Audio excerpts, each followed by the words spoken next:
Welcome. If you want to make sure you never miss a group invitation on LinkedIn, you're in the right place. Today, I'll show you how to enable push notifications for group invitations on LinkedIn using your PC following the latest update. Let's get started. First, open LinkedIn in your browser and log into your account.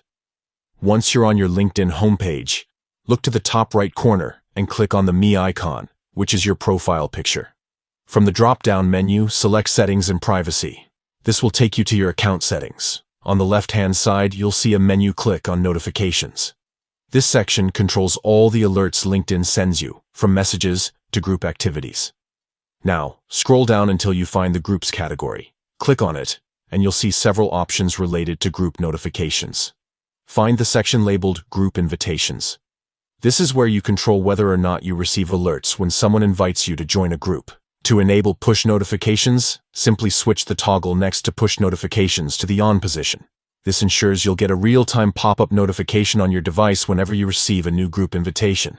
It's a quick way to stay updated and never miss out on networking opportunities or important discussions within your industry. Remember, you can also customize notifications for other group activities, like updates and recommendations, right from this menu. Adjust these settings based on what's most relevant to you. And that's it. By following these simple steps, you'll always be in the loop when new group invitations come your way on LinkedIn. If you found this guide helpful, don't forget to subscribe for more LinkedIn tips and updates. Thanks for watching, and see you next time.